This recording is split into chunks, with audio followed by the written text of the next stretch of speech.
Good morning, New York Mets Nation, and welcome to the Bat Cave.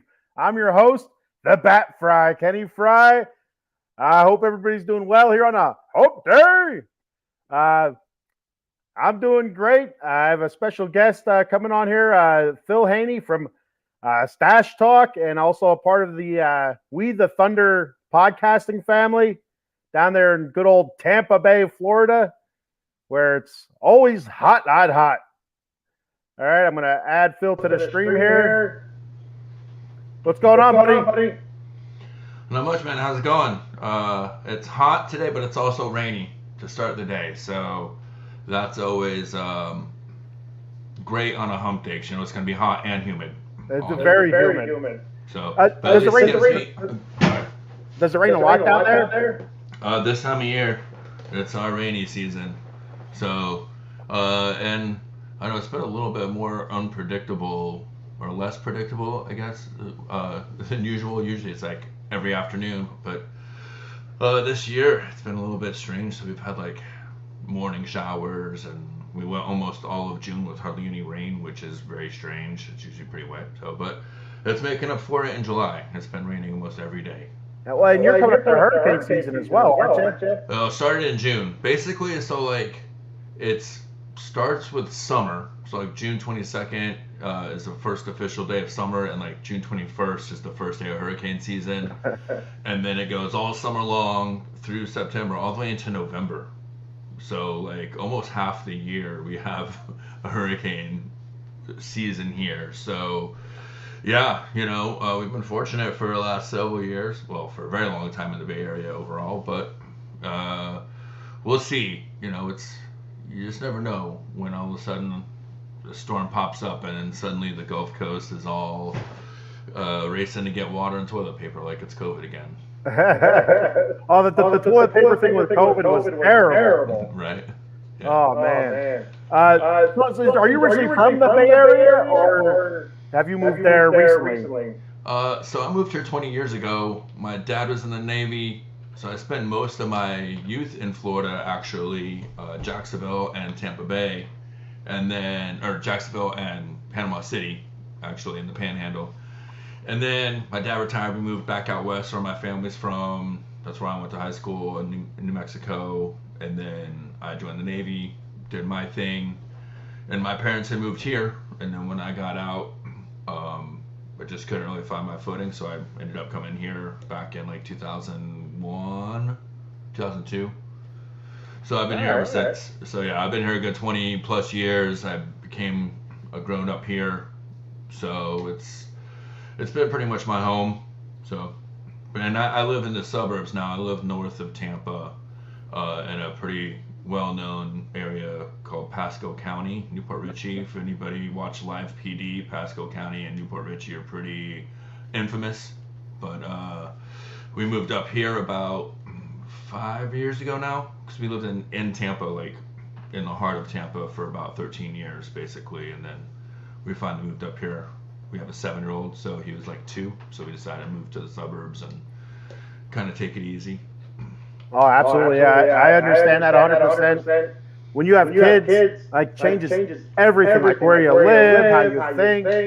It's nuts. Like when I have my first 2 kids, I have 3. I was living in the mean streets of Pottsville. Are you familiar with Pottsville? Oh yeah. All right.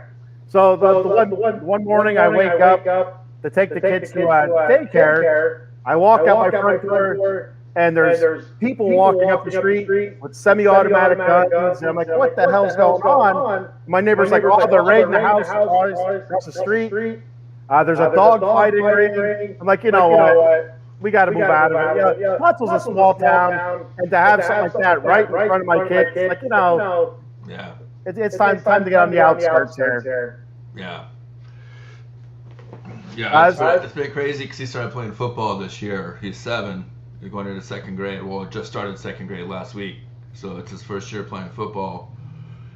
Kind of came out of nowhere. He's a gamer and like into Nerf and Legos and stuff like that. Wants to be an engineer.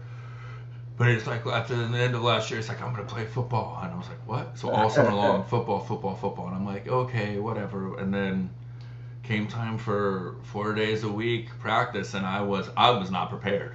I was not.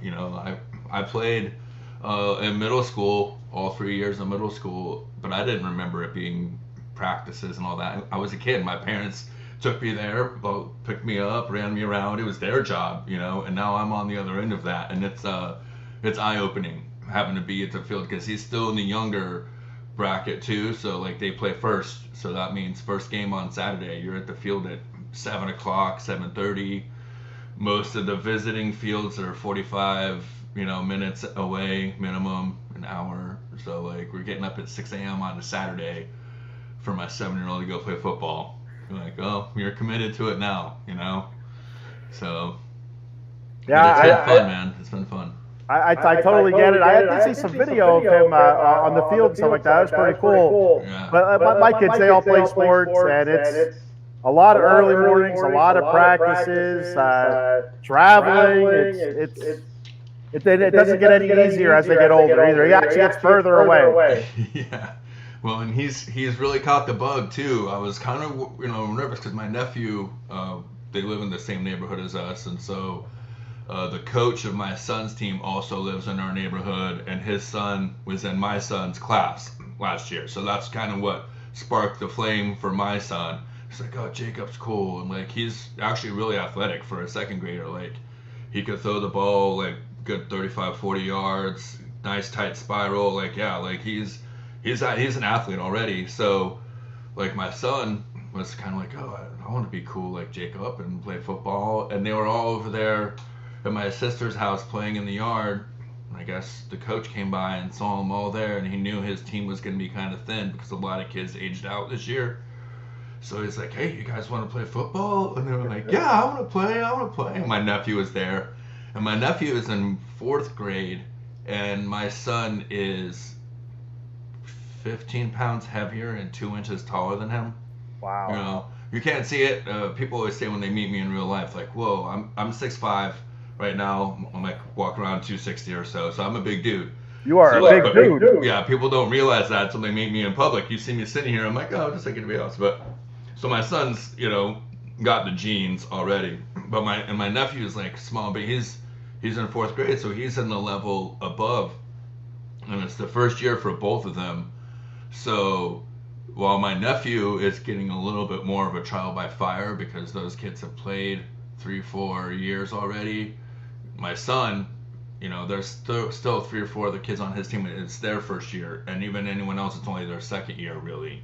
So maybe third. So it's easier for him, but he's in it, man. He loves it. Like he's taken some bumps and bruises and some scrapes and stuff. And at first, he's had some moments where he's cried, but he's got right back up and went back out there. And at the end of the day, I asked him, like, you look? He's like, yeah, man, this is awesome. And he had his first game on Saturday, and it was pretty hot, but he was out there and he's playing through it. And they want him to be on like the starting offensive line now. So I'm like, all right, dude, got some things we can focus on and to work on. I'm building him a homemade tackling sled in the garage right now because those things are super expensive. Oh my God, yeah. And I was like, dude, they don't even have one for the league. Like we're like probably towards the bottom end of funding as far as the other leagues, the teams that we're playing in this league.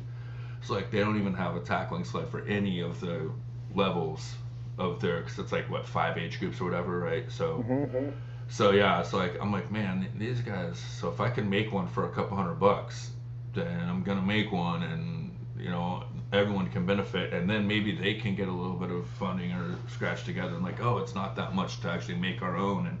But yeah, so anyways, I can't get into the coaching aspect of it, just other obligations and some other things that are going on, but like I'm trying to support them as much. Like my parents, when I joined, they immediately became boosters, and then suddenly by my second year playing, my dad was president of football, and my mom was president of the cheerleading, and my sister was cheering, and it's just kind of like the example I had, So like I'm sure it won't be long until I'm getting into the administrative part of it, but I don't want to be a coach. I really don't want to be on the field because I know how I am. Like my brother-in-law is coaching my nephew's team, and so there's already some instructors like, Dad's so hard on me, and blah, blah, blah.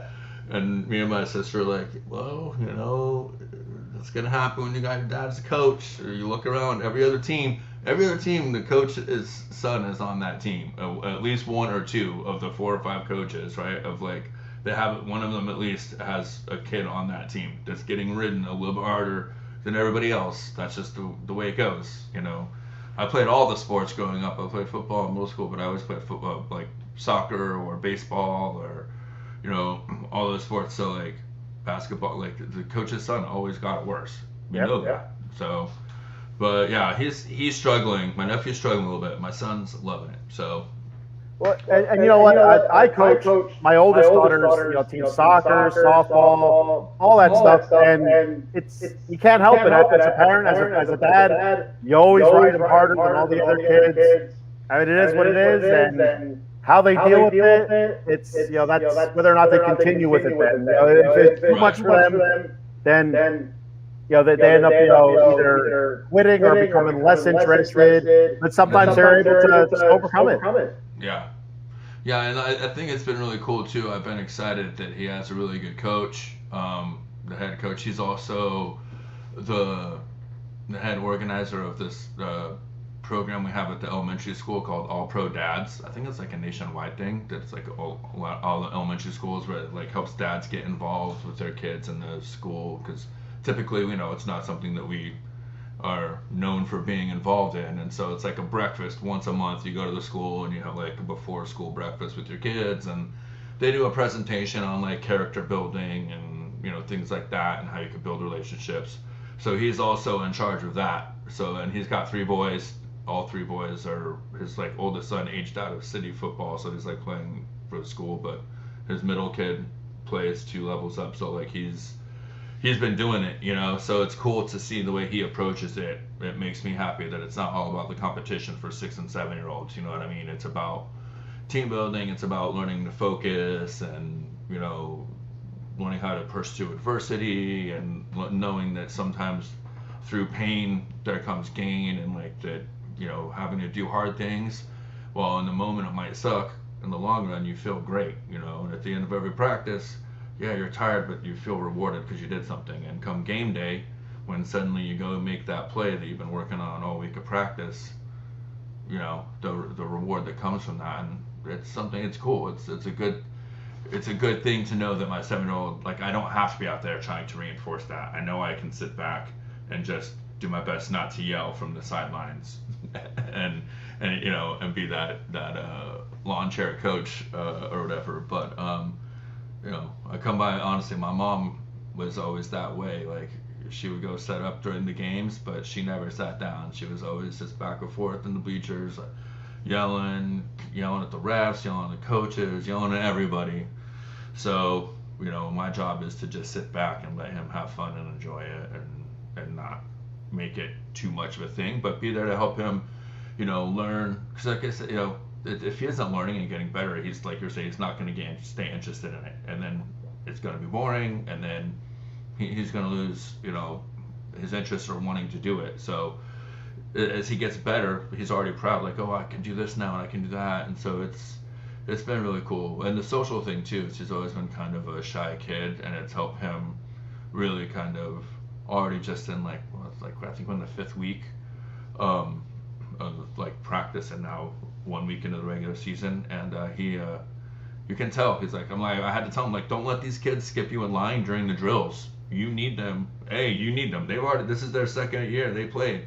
You need to get in there, and B, you need to stand up for yourself. You can't just let them just cut, and you need to focus, and now he's throwing elbows. He's not letting anybody get in front of him. He's paying attention.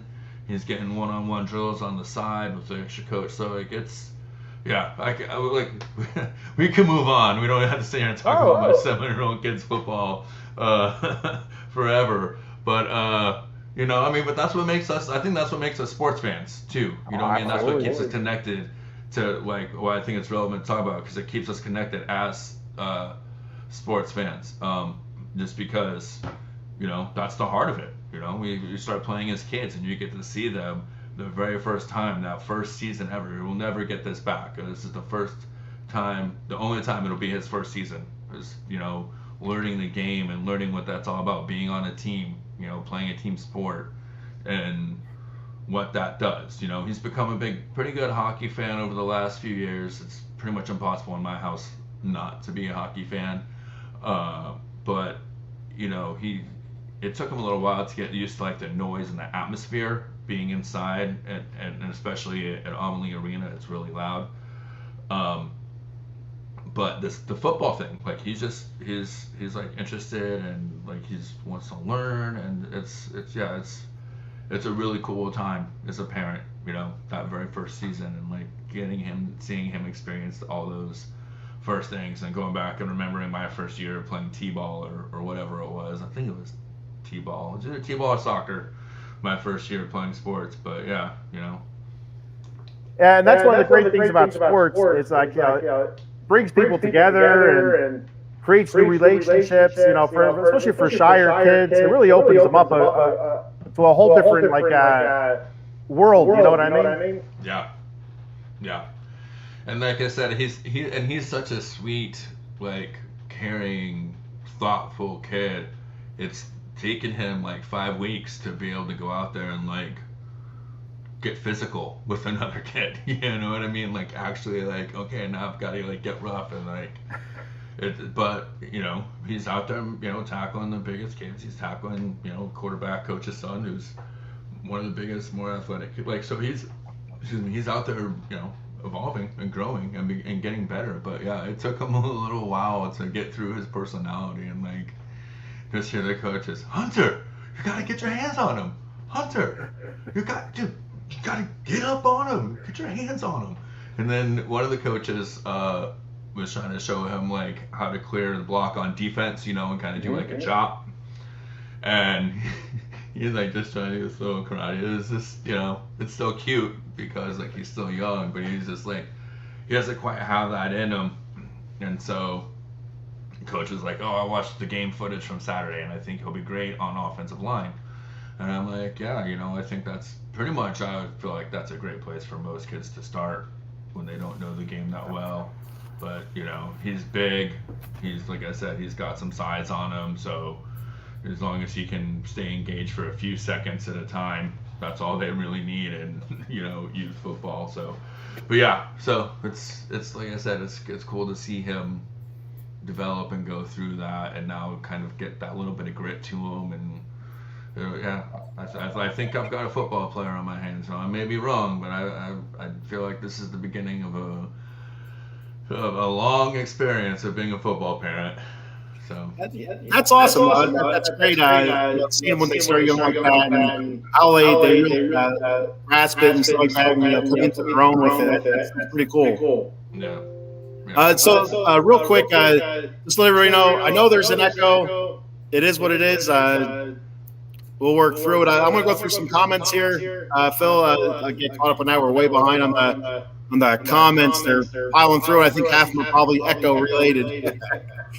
Adam Glenn says, "What's up, 21-3?" Hey, Adam Glenn, blow me.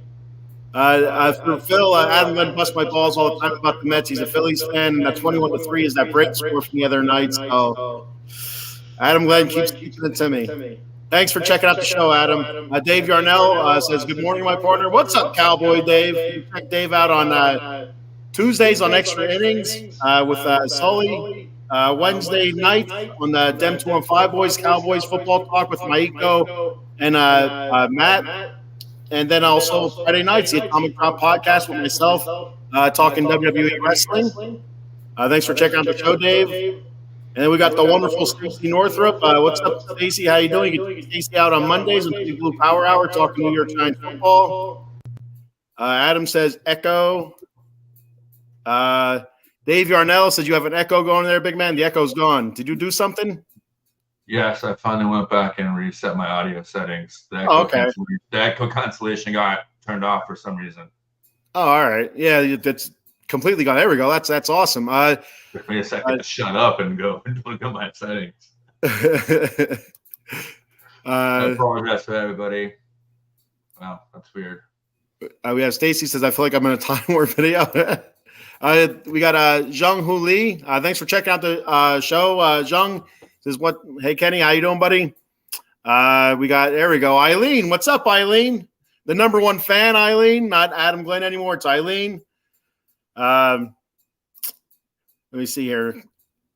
Joe Sullivan checking out the show. What's up, Joe? You can check Joe out on Mondays on the Sully Squad, talking Philadelphia sports, and also extra innings on Tuesday nights at 8:30.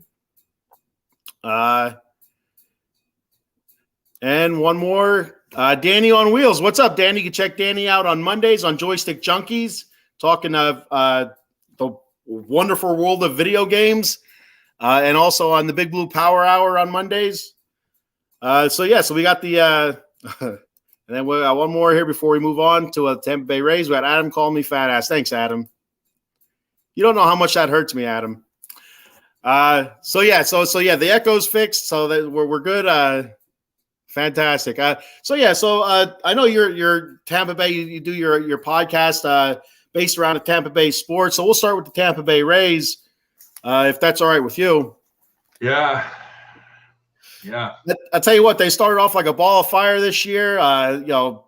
Talking about maybe potential record-setting type season, and it kind of just faded away. And as a Mets fan, I feel your pain. Last season is the same way for the Mets. Started off like a ball of fire, had that huge lead in the NL East, and eventually the Mets came down to earth and started playing, kind of mid.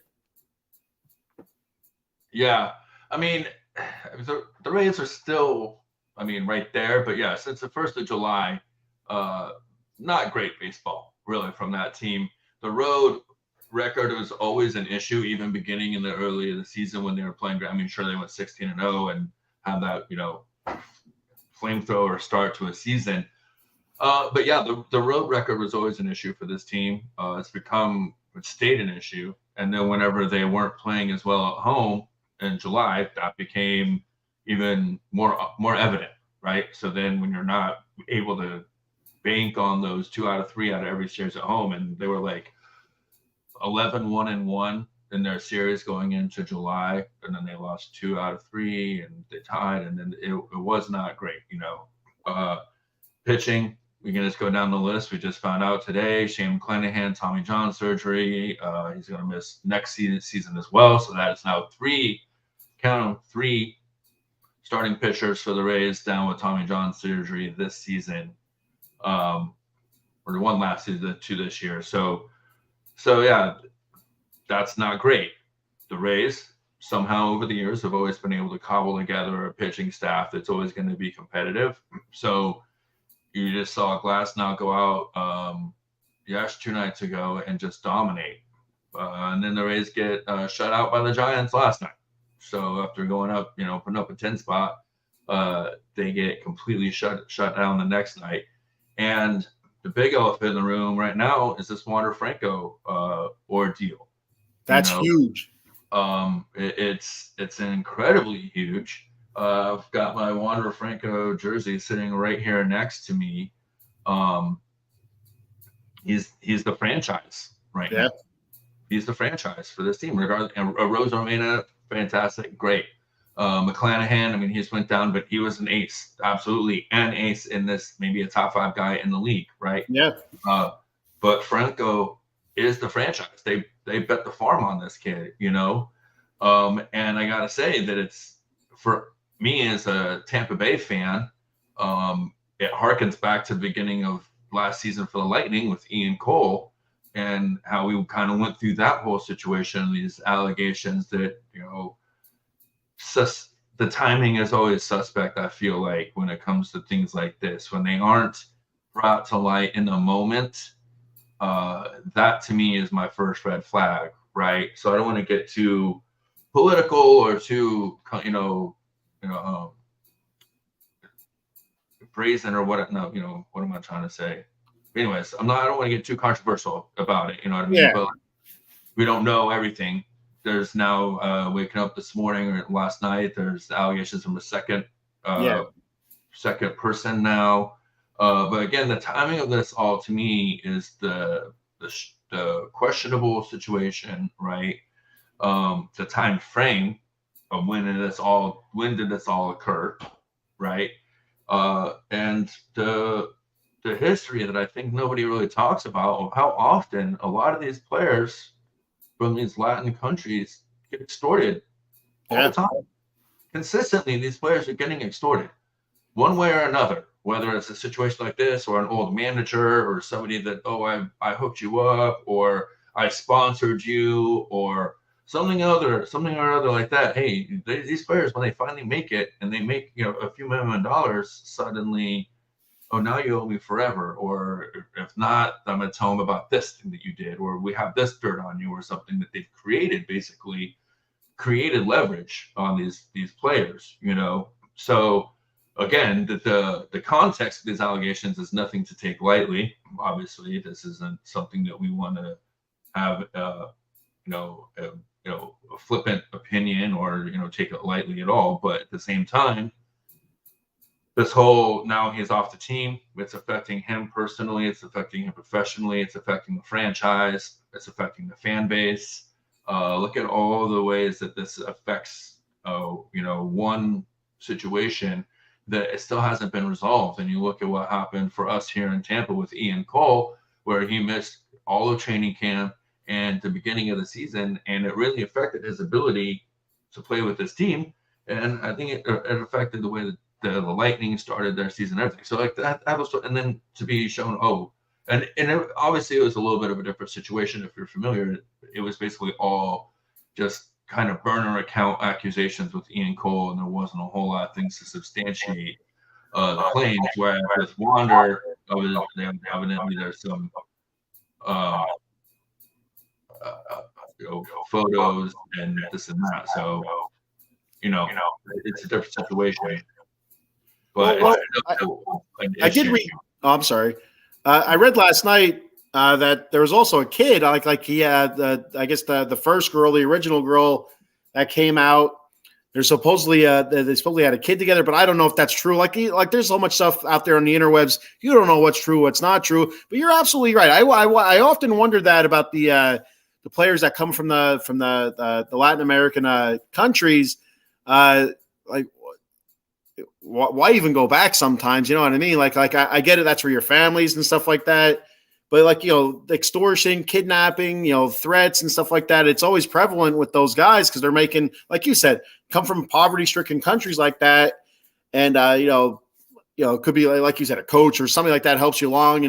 They expect more now. Like, hey, you're a gajillionaire, how about tossing something my way? Well, guess what? That's not good enough. Or, they don't get anything. Now they're pissed. Now all of a sudden you start, either making false accusations or something that might have happened, many, many years ago.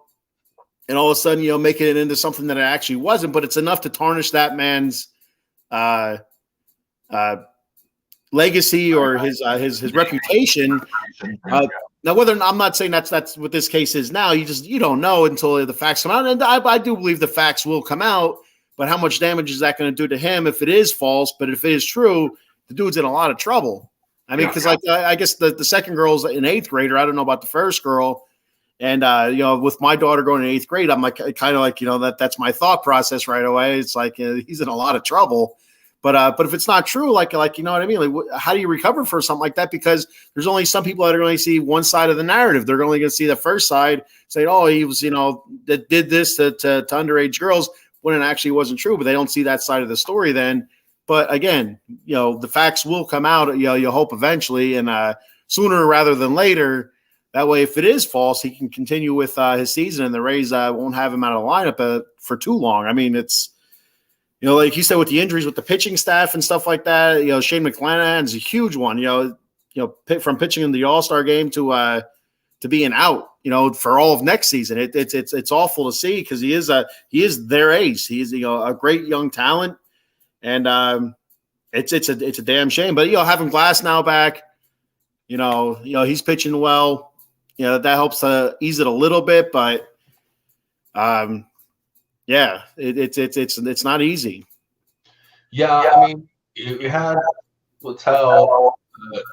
He's still pitching well, right? Savali's coming in, and he had a rough inning for I'm getting an echo of myself. I'm not hearing it. See, I couldn't hear the echo before when you were hearing your echo. Yeah. No, that's weird.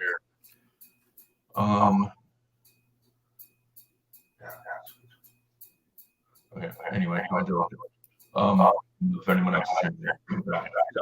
But yeah, Kelly had a real game because he pitched well. There's a lot of ground balls he got through that was kind of like he'll maybe get 1 or 2 a game. He had 6 of them, you know.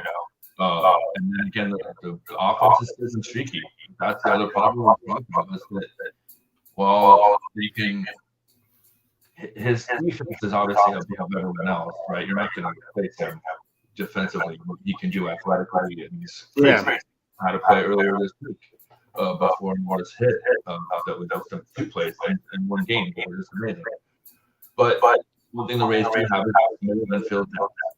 So as far as defensively, you're not going to miss him that much. But what he's done, what he does on the bases, he's come back to very well on the plate. He's been hitting a lot better, power, you know, and he's been getting runs in. So that's me thinking. And then the mentality of this team is like, you can be resilient. You can only be so resilient. You know what I'm saying?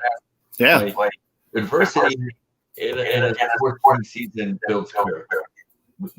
That's almost every single championship team or dynasty. Someone had that thing they had to get through in adversity to get to the mountain. Like usually you don't just coast all the time, right? You got to get them something. But at the same time, when it's just rocky turkey the whole way and then pitfall, you can only have so much will or so many guys in that locker room that can pull you out of it. And again, let's not forget this is the second time that he's become a distraction off the field this season as he got benched for 2 games back in June. Yeah. You know? So for locker room. For not being a good teammate or something like that, I read. Yeah. Yeah, you know, and it's funny because it's like everyone else in the world, I'm a huge Ted Lasso fan right now. And they had that one player that came in and like I was like, man, I don't wonder if that's what Martin Franco distributed to this team a little bit. If he's kind of like grandstanding his own teammates. He's got like his I mean, you know, he has a special locker, double locker. Nobody else got like all the views and bats, and you know, he's obviously the franchise. But like, I think if you're a guy like Randy Rosarena, I'd be pissed about that. Oh, absolutely. Because I may wear number 5 dress in Candyland when I go to the Trop. You know, I love sitting out there in left field with him, and like it's not a visiting field anymore like it traditionally is. Left field is a home field. You're out there for Randy, and that guy put on an amazing show at the All-Star game, the Derby. I mean, God, he having a great time putting him out there. You know, great performance. So I understand why there might be some friction in that clubhouse with some of those young stars and having the right attitude. And, you know, I don't think Jose Siri does a lot to help the mentality of that locker room either. He's one hell of a showboat himself. So as great as the team is and as great as the talent they have, young talent they have, there's still some character issues that I don't think Kevin Cash has had to manage his way through in the past, where he's had to kind of have a bunch of humble guys that are just happy to be here. And what can we do? We're all utility players. Now he's got a couple of egos in that clubhouse. No, I should be here. I should be the guy. Why? You know, I should be the face outside of the entrance. Nobody else. You know, you haven't had that really. Kiermaier kind of getting that way a little bit. The fans kind of turned on towards the end of the time here for it, honestly. And I think he's found a new humility in Toronto. But yeah, it's something I don't think Kevin Cash can manage before. So you have that all injuries. I think all the job he's done to keep this team within only a couple of games behind the Orioles. Yeah. Because left behind this series, the story of the season is the story of the Orioles behind the Rays' amazing, start and bad July and their outfield with the Yankees doing so bad and Boston, basically being mid as hell as well. It's ridiculous the Orioles can talk about more, but they're doing everything they could right now, and at least while the Rays are looking. Yeah, the Orioles are playing outstanding. It's insane where the Orioles are right now. But with the Rays, are only 3 games back. It's not even a big deal. I mean, it is, but it isn't. That's one series, and even the wild card, they're up 4.5 from the second place wild card team, and I think there's 7.5 or something like that, from the fourth place team. So I think that I was looking before we came on. I think they have like a 98.5% chance of making the playoffs. So it's not a worry, but like you said, with the character issues, one of the things that I like showboating. I enjoy it. I like it when they have fun, the bat flips and stuff like that. But the one thing, like when they go a little bit overboard with like Randy Arozarena, I think it was him. Like earlier in the season, I don't know if he's still doing it or not, but when he hit a home run, you kind of have that slow trot around, which whatever, I'm cool with the slow trot. But then when you're stopping at like third base and doing whatever, like stuff that he was doing, like I could see how that could rub some people the wrong way, especially in the locker room, cause some locker room friction, like you were saying, and just like little stuff like that. And it takes a tough manager to kind of to navigate through that. That's a lot of rough. We've seen with the Mets this year how Buck Showalter has handled some stuff, and I disagree with Buck Showalter a lot. I think part of the Mets issue this year has been some friction in the locker room due to perhaps Buck Showalter. From what I'm gathering, it seems like there's no fun, there's no joy in the locker room. And I talked about this last episode on the Batcave with Frank the Tank when I had him on. But back in, I think it was May, the Mets were kind of rolling a little bit, starting to roll a little bit. You had Pete Alonso hitting home runs and Francisco Alvarez hitting home runs, and Pete Alonso's for whatever reason, dry humping the railing, but he was having a good time. The other players were up on the rail having a good time. And I know Pete, after the one game, was being interviewed, and he dropped the F-bomb, said, "Let's effing go Mets." And after that, Buck, kind of reprimanded him in public, and after that, it seemed like the joy was gone. Like there was no more, excitement after a big home run. The usual high five and the fancy little, elbow taps or, chest bumps or whatever. But that's been going on since the dawn of sports. But the other stuff that they were doing earlier in the season when they were rolling was just gone then. It's stuff like that. It's, there's a fine line between being too overbearing, too tough than it is to navigate through the waters with young players and stuff like that. Because just like the Rays, the Mets are fairly, their stars are fairly young yet. And you don't want to overstep it too much, because then that kind of spoils it even more. Like it goes in the opposite direction of what you were looking for. Yeah. I think one of the unique things about the game of baseball and Major League Baseball in general is this, obviously the kind of the guaranteed contract and the mentality that comes along with that, you know what I mean?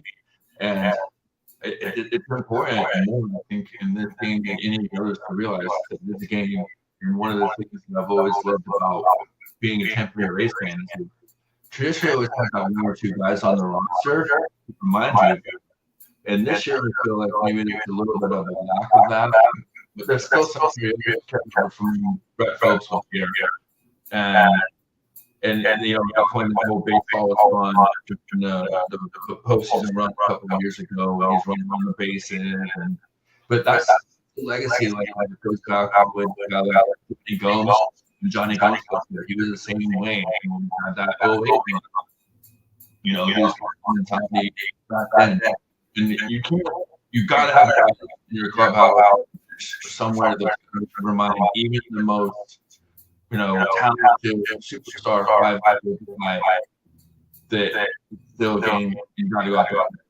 And you can have him at the end of the bench when the later guy too. And that's one was applying head back and jump in with that as well. But of letting the guys have fun. They have great things on road trips. We're gaffy shit, and then matching, stuff like that. And team building exercises. Like it was more like a family thing, and I think you have to have that, especially in baseball. These kids are young, and a much bigger language barrier in this game than any other sport too. I think even more so in hockey, because while Russian guys and some Swedish guys and European guys, first guys come over, English is kind of prevalent in those areas, and you have a lot more help coming from like translating and like learning it, and more blue collar guys. Whereas baseball, like these guys are coming in and out so much, going up, going down. They're also young. A lot of us are first time away from home. It's a different situation for them, and so I think it's important for them to always have mentality of understanding that it is fun. It's a fun thing to do to play baseball, professionally. So that's if you're managing this, it's got to manage this class. To me, it's still shocking. Buck Showalter managing.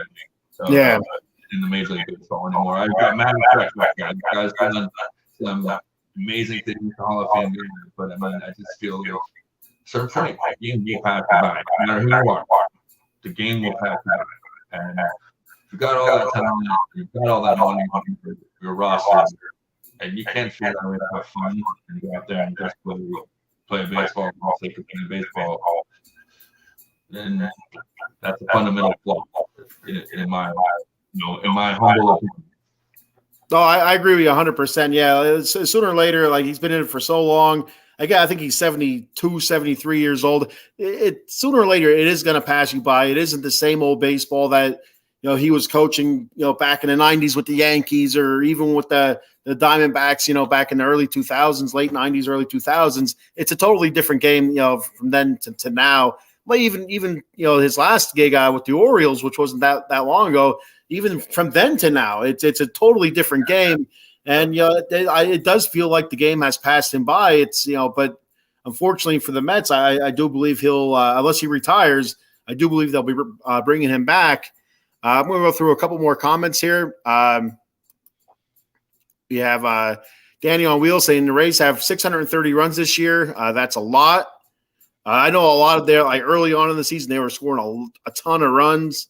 Now, like you were saying before, they were able to, blast the Giants, and the next day they get shut out. So it's kind of hit or miss right now, and sometimes that's the ebbs and flows of a baseball season, where it's like the roller coaster ride, which I talked about a lot earlier in the season. That there's a lot of highs. Then you got to be able to navigate the lows and like the mid type stuff before you get back on the high again. So hopefully they're able to navigate where they're at right now and head into the postseason on a bit of a high. Eileen says Danny's a silly Braves fan beating her Yankees. Eileen's a Yankee fan, and the Yankees are in last place. The Yankees and Mets both stink right now. Zhang Hu Li says Wander Franco Prison Baseball League #1 draft pick. Well, it's good to be #1 sometimes. Father-in-law Dave, what's up, Dave? Says morning, Ken. Thanks for checking the show out, Dave. Chris from CPNY Sports Pod saying what's up, y'all. You can check Chris out on his YouTube on CPNY Sports. He does a whole lot of Mets stuff, Mets Roundtable, Interstate Mets podcast with Interstate Mets Report podcast with our boy Nelson from Amish Country Mets fan. We have Eileen checking in, says, will the Rays ever get a new stadium? You guys are just kind of coming deep, right? Like we're going all the wounding questions, all the wounding topics. That's what they like to pick at scabs. So what do you think? Do you think the Rays will get it? So it is something I wanted to bring up. So with the whole Las Vegas thing, I do a Las Vegas show as well, and we know that the Athletics appear to be going to Las Vegas, but for a little bit, for some time there was a question that possibly the Tampa Bay Rays would move. because as it's been long documented. They don't draw a huge crowd there where they're at. I guess they're in St. Petersburg, right? Correct. And so they're not really in Tampa Bay. They're in St. Petersburg, and stuff that I've read and heard, especially earlier in the season when the whole Las Vegas talk was going on, was that it's a different like demographic in St. Petersburg as compared to Tampa Bay. That if the Rays do get a new stadium, it should be in Tampa Bay or somewhere closer to Tampa Bay, and they should be able to draw better through there. So, what are your thoughts on that? Oh man, where to begin? It's been 15-year conversation, so this. No. Okay, so I moved there, like I was talking about beginning of the show, 21, 22 years ago, something like that. When you would go to a Rays game, you would go to downtown St. Pete. You would park as close as you possibly could to Tropicana Field. You would get in the game, you would get out of the game, and you would get the hell out of the game. That's just there's nothing else to do there.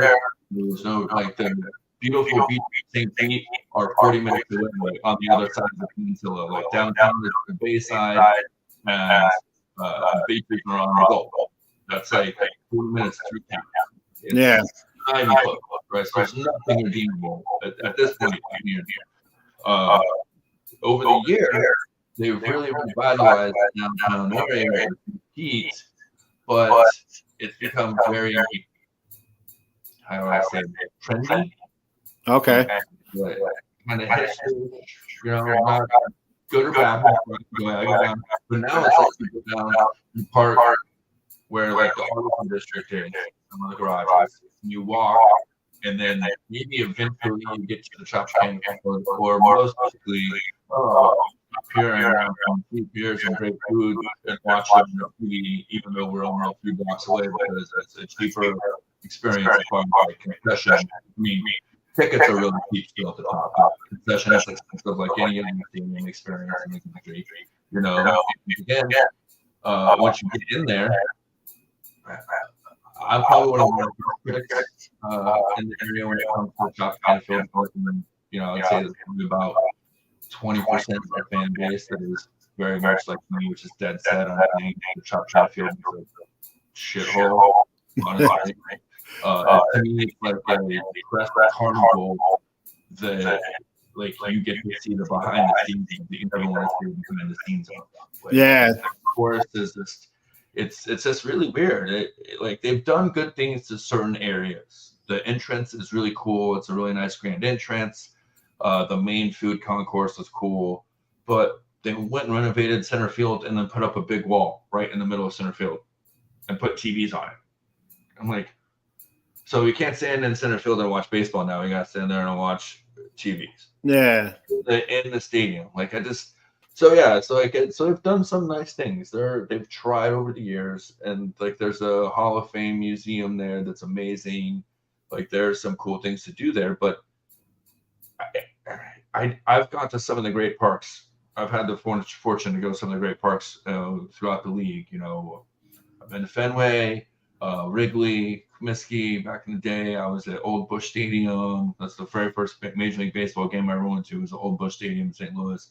So, I mean, I've been to some of the greats around, throughout my life. And I can tell you, Tropicana Field's not one of them. It's not close to being one of them.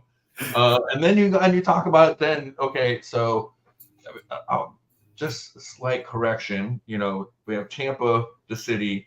We have St. Petersburg, the city. And then Tampa Bay is the body of water that's in between them. So we obviously call the Tampa Bay area, which really encompasses both St. Pete and Tampa, which is why our sports teams are called Tampa Bay instead of Tampa, right? Yeah. So, but the thing is that it's not necessarily even that hard to get to a Rays game. Really, there's a lot of driving. There's a lot of commuting, and the public transportation in this state is absolutely terrible because of certain reasons. But it's not that terrible. It's just, again, once you get down there, it doesn't feel like you're going to a baseball game, right? Yeah. Once you get in the stadium, it doesn't feel like you're at a baseball field.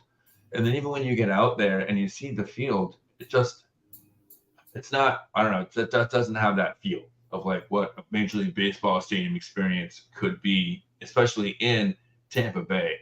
And so while the most likely scenario that we're seeing right now after all this, because the lease runs out in 2027. Okay, so we're in 2023, 2024 season right now. Basically, you're looking at about 4 years it takes on average to get a stadium built from the ground. So their contract expires with the current lease with Tropicana Field in 2027. The city of St. Pete wants something else done because there's a lot of surface parking around the area that could be used better. All kinds of, and everything, like I said, around it has grown up and been revitalized. And they've got condos and little shops, and it's crazy. It really is. Like breweries abound, and kitschy this and that, and it's very cool, eclectic place to be. So they want to capitalize on that real estate now. They've been locked into this as much as the Rays have been locked in. The city of St. Pete has been locked into this agreement as well, right? Yeah. So they're all about redeveloping one way or another. They're redeveloping that site in 2027 when that lease is up. So whether it includes a baseball stadium as well as other amenities, or it's just complete tear down and building a new, shopping and living experience, it's going to be one of those two things. The residents of the Bay Area have said time and time again that we want it in Tampa. St. Pete doesn't care about baseball. They don't. There's some history there. Don't get me wrong. There's some history there, but Tampa is where our sports are. Raymond James Stadium, it's kind of a weird location, but until you realize that it's right by the airport, and you realize that football games are usually fans, they come in for a weekend and then they're out, they're in and out. So being close to an airport is perfect for a football stadium. Excuse me.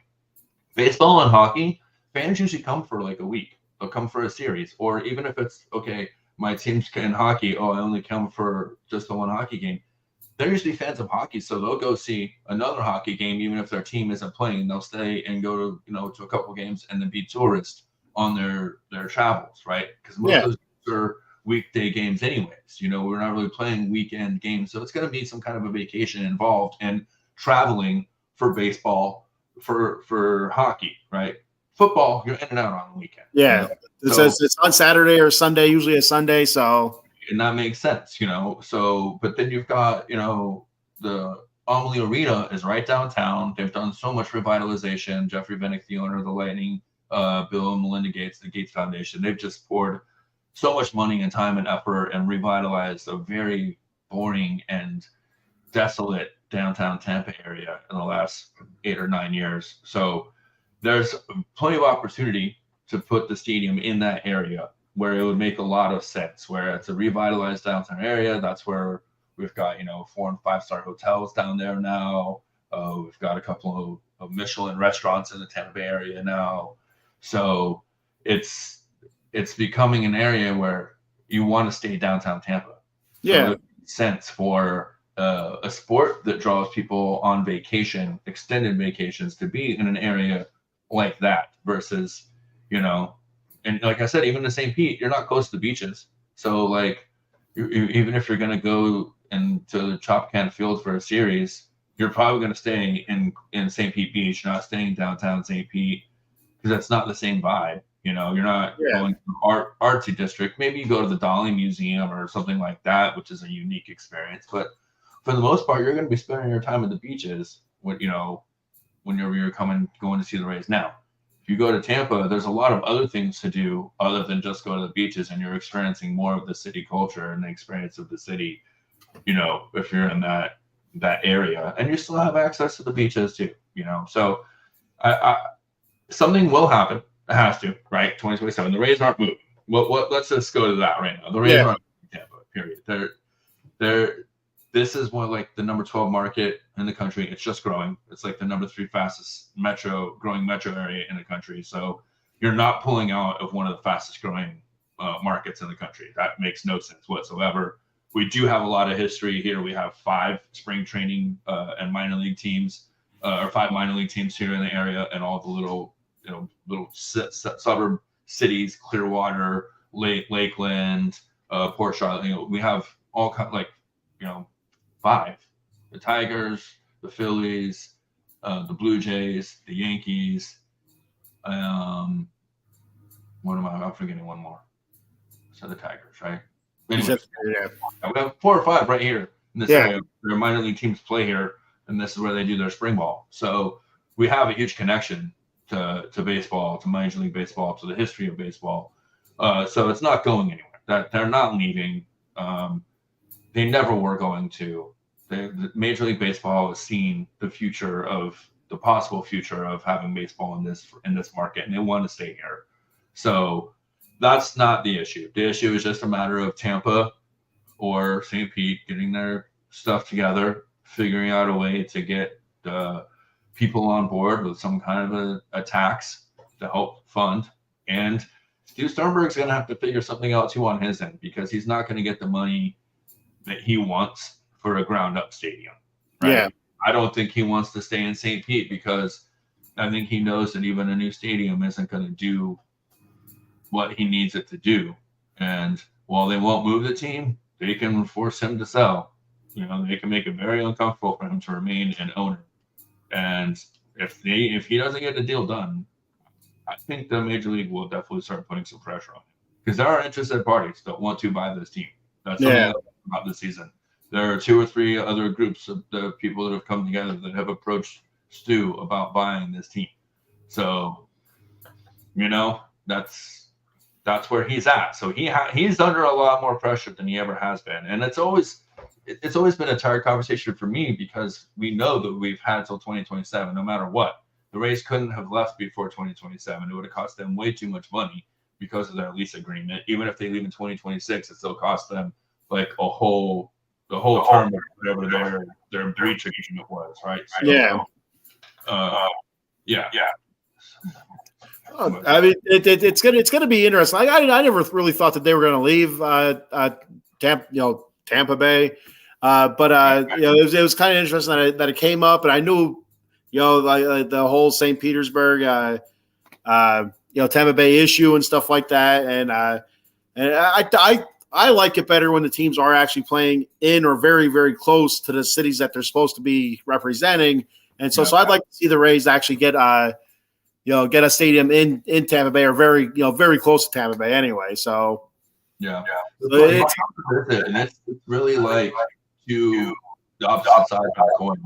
When you look at St. Pete and Tampa, I've always been in this area to kind of like the SoCal. This part of the Gulf Coast is very much like Southern California. Yeah. In that area, but St. Pete is very much on Florida, and very much artsy Florida. We go down to Sarasota, which is a little bit further south of us. The Ring Museum is. There's like the State College of Arts is there. It's like it's a very artistic area. And St. Pete is much more like that, like the Bradenton, Sarasota area, where it's not very modern, very eclectic. The food scene is coming up. So, it makes more sense. But again, it comes out to Stu Sternberg as an owner. Their payroll is $77 million this year. It's amazing. That's the most he's ever paid. Wow. I didn't know that. I know it's like the lowest, but I didn't know that was the most ever spent. $50 million range in payroll, and for a while they were in the $30 million range. So the fact that he's getting now $70 million in that range, maybe it's a good sign for him. I will say one thing: being a resident here, and also looking in, you don't get to see this, but one thing that the Lightning and why this has become hockey town, Tampa has become hockey town, is because of their community engagement and how much they really are involved in the community. And Jeff Wink, the owner, has been the tip of the spear when it comes to that. They're every week in a different school giving them hockey balls and sticks and doing little mini camps and mini clinics with these kids, getting them engaged. They're opening roller rinks. Have one of them. Like, I can't think of a facility that they've, 2 of them been responsible for opening bills in the area. One of them's got 8 springs in one complex. I mean, to see that in the middle is crazy. That's something the Lightning impacted. The Buccaneers have a long history of charitable work and being involved in the community, having their, sections for all these players have their own section and always and things like that. You don't know that with there's no public outreach, there's no involvement in the community, there's no real good that they do. Maybe a player here or there that has one thing going on, some things shouldn't matter. Be big and giving back to the community on his own. He kind of forced ways to get involved here and there, but they did not, and have continued to fail to really embrace the community. It's like you go through the main area where the Mets are from, and you start seeing the banners on the light pole, right? Yeah. The city puts out, or the propaganda here and there for the team. Just because the city or the team get together and people throughout the city. Tampa itself covered Lightning stuff. Covered everywhere you go. You go to St. Pete, you don't see anything to it. No, billboards. You don't see light pole. Maybe at the beginning of the season and then it changed or they wear out. There's no real engagement, and there's hardly any community, events that they do. Their fan day, it's gotten watered down. COVID didn't do that any favors for any sport. No. Yeah. And they're starting to get back a little bit. But still, it's been fairly underwhelming for years with them and how they give access to the community and how few of them do any kind of press, interview, podcast, anything like that. You see many guys everywhere. You see people on social media. Oh, here's. You don't see that with So that's what makes them. If they had a better goodwill with the community, I don't think they have any problem getting money from this area, because we are, as much as we're tourism driven and we do have some wealth here, we are a blue collar area. 80% of the money that is made in this area is blue collar money. So we are a sports community. We will support it if we feel we have a connection. But if you don't build that connection, we're not going to go look for it, especially when we have, one of the best franchises in the last decade, the Lightning. We've had Tom Brady at $1 play. So much more entertaining things to do than for us to be engaged with the team that doesn't let them watch with me. Yeah, Tampa Bay's had some pretty good franchises. The last decade or so. A couple of cups with the Lightning. Like you said, Tom Brady, a Super Bowl win there, and the Rays have been a really good team. But like you said, it's just like they seem to be like the son that you kind of hide off to the side, like oh, here's my son, the Buccaneers. Here's my son, the Lightning. They're the art student, Oh, this is the doctor. This is the lawyer. Oh, he's an art school. Yeah, he's an art major, I guess. He'll be living until he's 65. Yeah, in the business sector and get him up in that high rise. But so it'll be, like I said, that's where we stand. It's tough right now. It seems like there's a lot of off-the-field movement surrounding this team because, in spite of their woefully low payroll every year, they have been competitive for the last decade. Yeah. Even going back to that 2008 year when they made the World Series, there has been a different kind of expectation, at least in that locker room from this fan base, a little bit, that hey, you should be more competitive. And they went back and had some lean years in the early 2000s, but this last decade or so, they really have a field competitive team.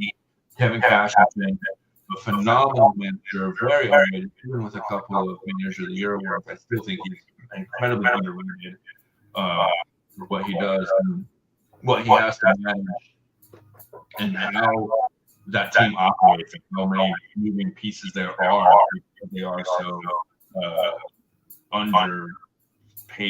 Their payroll is so low that they're stuffing guys here and there. You follow the race. There's 3 transactions a week minimum of guys down and called this arm for lateral on this, and like it's a carousel. It's a never-ending carousel. So to be able to manage that and to know who's coming in, who's going out, still maintain the idea of who's the teams that are coming in, scouting those teams, and since the trade deadline, still keeping an eye on guys who might be able to bring in and make your team better. It's like I said, I can't say enough about growing that. It takes a strong analytical department and a really good coaching staff because I didn't realize that this was the most that they've ever spent. Like you said, I know everybody knows that their payroll is always usually on the low end throughout the league, but for them to be able to do what they've done, for so many years, like for more often than not, they're in the playoff hunt or in the playoffs. It's not like they have 6 or 7 down years and they get in for a year. No, it's a total opposite. They'll have 6 or 7 years where they're in the playoff hunt or in the playoffs, and they might have a down year. Then it's right back up there, and it's really a testament to that organization as a whole. When you really dig deep and look at it for what they spend and what they've been able to do, it's absolutely impressive. It's amazing, and it starts at the top. It starts your front office, your analytical department, your coaching staff, and they all have to work together and be one cohesive unit, or it just kind of falls apart. Like, and speaking of analytical department, to get onto the Mets here for a second, we see this come up with Justin Verlander recently, where it said, unidentified player, he said front office, the reports are saying an anonymous player saying that Verlander was a diva and very critical of the analytics department. And, for the most part, Verlander's probably right. There's been a lot of questionable analytical type stuff that's been going on with the Mets this past season that kind of make you scratch your heads like, what in the hell are they doing? Why is Daniel Vogelbach still hitting, playing for the Mets? Stuff like that. It's like, what, it doesn't make sense. So, is Verlander really wrong? Verlander might be a diva, but that's, who am I to judge? I don't know. Well, what the hell makes him a diva or not? I don't know. He's only going to be a Hall of Famer, multiple-time Cy Young winner, it's all that good stuff. He should be a diva, I think. Let's just be honest. It's one thing to come into the league young and think your shit doesn't stink. It's another thing to be a veteran that has been on high command at the trade deadline for a decade now. Yeah. Every year at the trade deadline, Verlander's name, period. Right? And how many times I've been in that in the big show and in a game 5. Yeah. That's what he does. So I'm sorry, I'm probably going to listen to Verlander. That's just it. It might be a bit of a difference, but you probably still know what I'm talking about. And then you talk about it, you had the payroll IL that was larger than the Rays payroll this year. At a certain point, I don't know if you guys feel that point, but the IL was making more money than the entire Red Rock this year. That sounds about right. In Shohei, Shohei was on the market, and the Rays were in that conversation for that, right? They could have taken a whole $100 million, and they still would be only 25th in payroll in the league. If they add $100 million, it'd still only be 25th. That's amazing. It really is amazing. And they're 5th right now in winning percentage right now in the league. Atlanta, Baltimore, Philadelphia, Texas, Tampa Bay. Yeah. Amazing. It really is amazing. Hit some comments here real quick. Adam Glenn, what do you think of Max pitching a one-hitter? I assume he's talking about Max Scherzer. I know he threw a shutout the other night, so I think that's what he's talking. I don't like Max Scherzer. I think he's a dickhead, but there are times where he does pitch really, really well. So I've said it on the show a bunch of times. This past season, late last season into this season, Max Scherzer seems to pitch really, really well in games that don't matter. And then when the Mets really needed him to, pitch a big game to win a series or to to avoid a sweep or something like that, he'd shrink. He wasn't there for the Mets this year, or even last season when things were falling apart, injuries were popping up everywhere. Needed a big game out of Max, wasn't able to perform. But now he's in Texas and he's performing. So good for Max. Like I said, I don't like him. I think he's a butthead. But that doesn't mean he's not a great pitcher. He still is a great pitcher. And I wondered. So another again on the Verlander train here. There were reports that Max and Verlander. I didn't know they had issues back in Detroit, but never mended their issues from Detroit. And that's feels like 200 years ago when they played together with Detroit.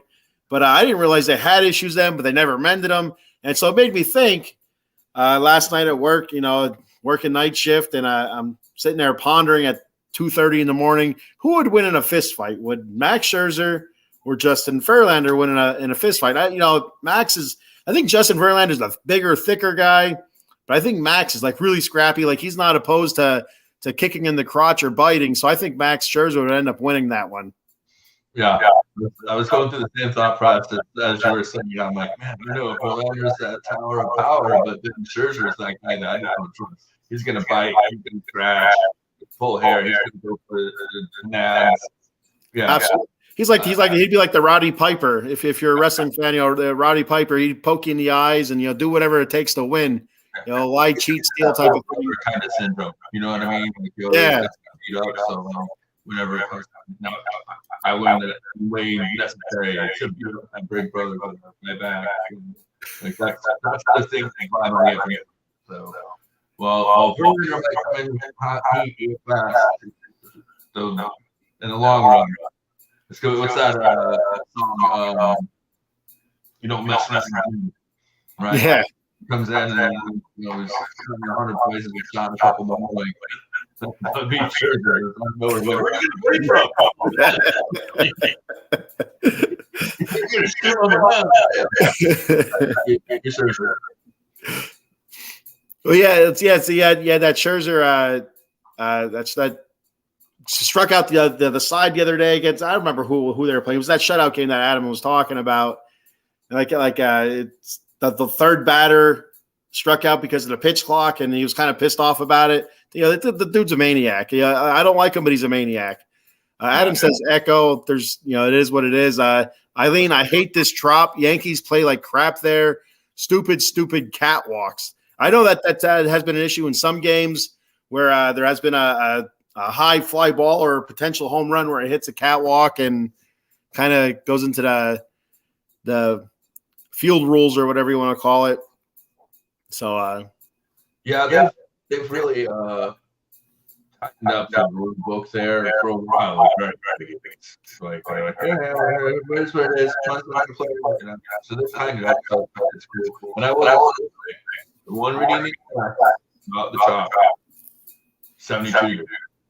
Yeah. It is court. And when it rains all the time, we don't get rain out. And it's on that.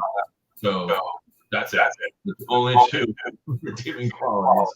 And it is fun when you're there and you see that ball just go up, and then start to come down. Start sounding like pinball on the run. It's kind of some nostalgic appeal to it here and there. It's got its quirk, but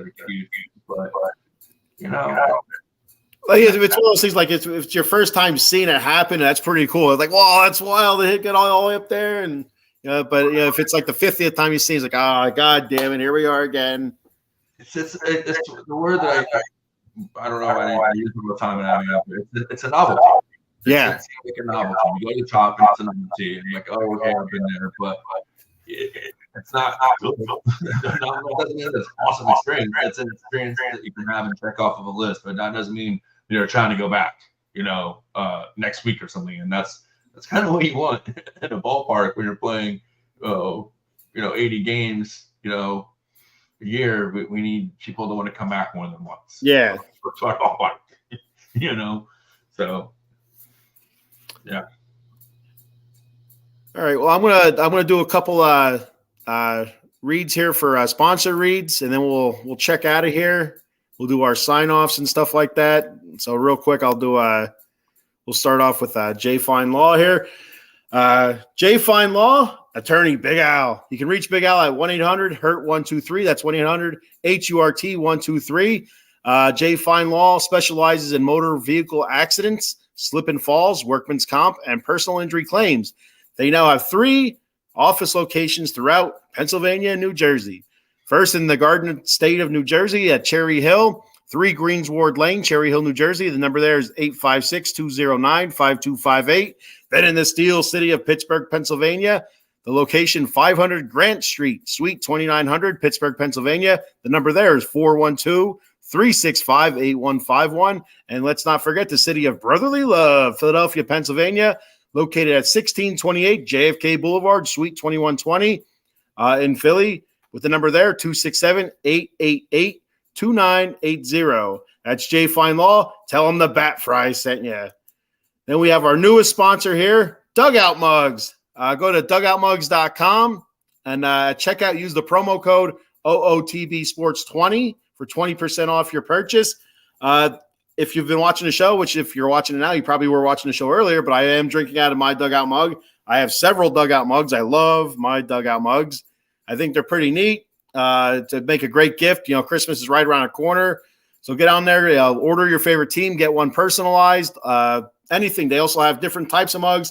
The aluminum bat mug, which I have, shortstop mugs, which are a little bit shorter than the one I'm using now, knob shots, which is like a little shot glass made out of the bottom of the baseball bat, the coasters with your team on there. And also they have baseballs cut in half that are bottle openers. So it's a lot of really cool things on there. So go to dugoutmugs.com and check out all their fancy wares and items, and make sure you use the promo code at checkout, OOTB Sports 20 for 20% off. And of course, last but not least, our good friends there at Monkey Colt Coffee. Check them out at monkeycoltcoffee.com for all their great stuff. I love their coffee, the bourbon chocolate chip infused, really good. My personal favorite, the toasted coconut rum. I really dig that. I like the I've mentioned it here so many times, but just brewing the toasted coconut rum is worth it. Just the aroma, the smell of it's fantastic. But then you add taste to it, is out of this world. They also have a newer coffee out now, a Sumatran blend. They have it in whole bean and ground, I believe. Not only do they have coffee, you go to their website at monkeycoltcoffee.com. They have T-shirts. They don't have fat guy sizes yet, so I was talking to Matt about that. When the fat guys like myself, we need the bigger sizes. But yeah, they have T-shirts, the coffee mugs. You see me use the tumbler on here so many times. I love the tumbler. It keeps my coffee hot, pretty much for a long time. The K-cup adapter, also the cold brew pitcher, which is really awesome. I've used that several times. I even made a video on how to use it, and really simple to use. And also their rum cake is really, really good. I've mentioned that several times as well. I'm like the Monkey Colt Coffee spokesperson here. I've tried everything, and I think I have just about it. I don't have the K-cup adapter or T-shirt, but I'm working on it. So like I said, go to monkeycoltcoffee.com and at checkout, use the promo code OOTB Sports for 10% off. The promo code, once again, is OOTB Sports. And remember, with every bag of coffee purchased, Matt from Monkey Colt Coffee will donate a portion of the proceeds to the National Pediatric Foundation. So even if you're not a big fan of coffee, you don't like coffee, buy your neighbor, your mom, dad, uncle, the pet bird, I don't know, buy them some coffee to help the kids out. That's a worthwhile cause there. monkeycoltcoffee.com. And I'm back. We can't talk about Monkey Colt Coffee enough either. That's how I'm on the show. Actually, people that don't know, Matt connected us. He sponsors things we do over at Shooter in the Stache, and I'm fortunate enough to live in his vicinity. So we actually met at a bourbon tasting because we're in a bourbon group together here in the Tampa Bay area, and we met at like 10 o'clock in the morning down in the St. Pete area drinking bourbon. And, he was pushing his coffee. I was pushing my podcast, and we started talking. And I've been fortunate. I had the bourbon chocolate chip about 3 months before it came out. I had the rum toasted coconut a few months before that came out. I've had some of the Sumatra beans as well. So like I'm kind of lucky that I get to the sneak preview, if you will, and those rum cakes. Holy cow! They're really good. You haven't had one of those rum cakes, man. It's worth it. But yeah, I'm a cold brew guy, and that I was waiting for a whole bean, just because it's like it takes a lot of that fine ground coffee because it's flavored. They have to grind it before to flavor it just right. But it takes a lot to make a good pitcher of cold brew the way I like it. So now that I can get the whole beans and get a more coarse grind, and then just put a little bit of that bourbon chocolate chip in there, it kind of brings it. Oh man, that's a cold brew must do. If you're a cold brew fanatic out there, I highly recommend that. So yeah, I can't say enough about Monkey Cold Coffee.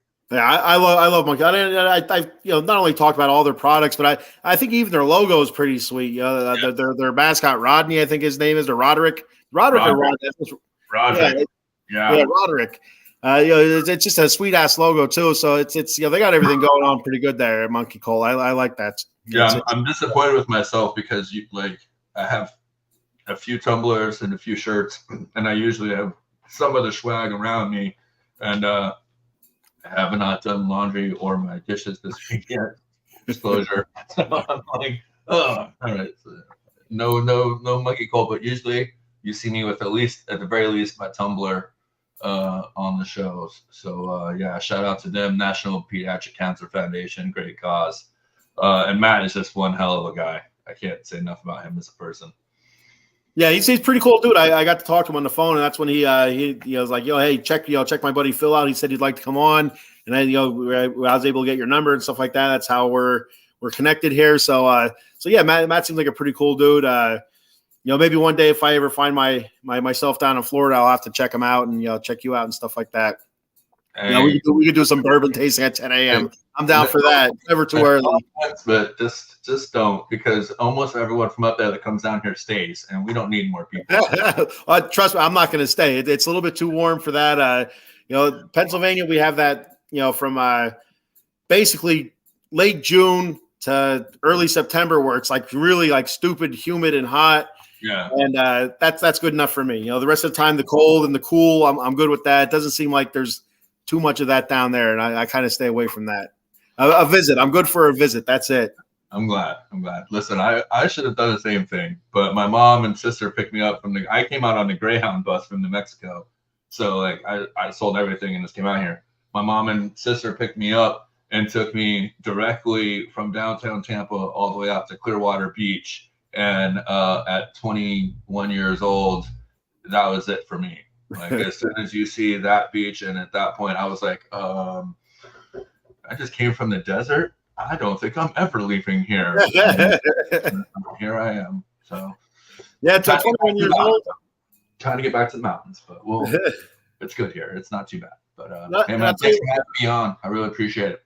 Yeah, thanks for being on. I'm gonna have to get you on again during hockey season. We talk some hockey and some football, and and we'll go from there. So I'll have you on again here in a few months, and if you're open to it, and all echoes aside, we'll be good to go then. Yeah, man. Yeah, it's that exciting time of the year for me because we're in the heart of it with baseball. Training camp is in full swing for football. And, we're only a couple months away from the start of hockey season. So that's the holy trifecta for me. October is fantastic. I love October. Oh, absolutely. Because the Rays, like you said, the Rays are always in the playoff hunt. So that's hot and heavy there. The Buccaneers have been really good the last so many years with Tom Brady behind center. And the Lightning have, basically been really good for the last 10 years or so. So it's October is the time to be in Tampa Bay if you're a sports fan. Absolutely. It is. So. All right. I'd like to thank Phil. Phil, do you want to plug anything like your shows or whatever? Yeah, I was just gonna say, go over, check us out. Our page is Shooter in the Stache. You can see it there on my title screen there. We do a lot of different content. Right now, we focus mostly on Lightning. We're kicking it off. We got a great guest tonight. The coach for the USF ice hockey team, our local university, will be on tonight. And we're just getting ready to ramp up to the regular season. So that's We the Thunder. It's a great podcast. We've been doing that for several years. I'm in the process of getting another show off the ground right now. football has kind of gotten in the way. I'm trying to figure out what day of the week I'm going to be doing it, but it's just called Stache Talk, and it's a little bit more broad of categories. We talk about all kinds of sports and just general Bay Area stuff like that. So if you're into sports in general, it's a good thing to tune into if you want to learn more about Tampa Bay sports, because, obviously we are great teams and you want to know what the great teams are doing. And also, if you're looking to travel here or spend any time here, we talk about the music scene, food culture, all those things, just all the great things in Tampa Bay. So that'll be coming your way here by the end of this month or so. We'll be getting that up to a regular thing. And starting in October, We the Thunder goes live every week. All right. Sounds good. Real quick before I do get off, I have I always forget to do this, but I have the show reads real quick here. I'm going to list off our shows. Monday at 4:30, Joystick Junkies for all you gamers out there. 6 p.m., the Soli Squad talking Philadelphia sports. 8:30 p.m., the Big Blue Power Hour, New York Giants football talk. Tuesdays at 6:30 p.m., Commanders Gridiron talking Washington Commanders. 8:30 p.m., Extra Innings talking all Major League Baseball. And, of course, Wednesdays at 10 a.m., your favorite show, my favorite show, The Bat Cave. 8 p.m., you have College Football Frenzy, which returns this week. 9:30 p.m. on Wednesday, you have Dem 215 Boys talking Dallas Cowboys football. Thursdays at 7 p.m., Fuji's Philly Flair. He's off the next couple of weeks doing some stuff for the Phillies. So you will have the NFC East Roundtable starting this week at 7 p.m. So we'll have guests from the Washington Commanders show, from the Big Blue Power Hour, from Dem 215 Boys, and plus an Eagles fan will be on there talking their respective teams. Fridays at 10:30 p.m., you'll have myself and Cowboy Dave on the Atomic Drop podcast talking WWE wrestling. Then, of course, Saturdays, 11 a.m., the Notre Dame Fighting Irish pregame, and then, of course, the postgame after the show. 10 p.m. Saturdays, the Vegas sports scene with myself. Like I mentioned last week, the time of the show and the day is going to be jumping around a little bit until camping season's over. So stay tuned. I'll always be updating everybody on that. Then Sundays, you'll have the Eagles, Giants, Cowboys, and Washington Commanders pregame and postgame shows. And coming soon to the Out of the Box Sports Network, we're going to have a show called The Debate Room, which is exactly what it sounds like, debating. Lights, Camera, Action, which is going to be basically like a movie type show where you'll be talking about movies. And then we'll have the old school. The first episode of the old school I was on with Sully, and it was we did the 86 Mets. The next episode, Sully's going to be doing the 93 Phillies. We're going to talk about the 93 Phillies team that went to the World Series and lost to the Toronto Blue Jays. And then also another show coming up very soon, The Birds Corner, talking Philadelphia Eagles. You can check us out on Facebook, YouTube, Twitter, Twitch, also on Instagram and TikTok. All right. Got all that out of the way there. Again, I want to say thanks to Phil for hopping on. We'll have him on again very soon. Make sure to check out the Bat Cave again next week, 10 a.m. Same bat time, same bat channel. Thanks, everybody.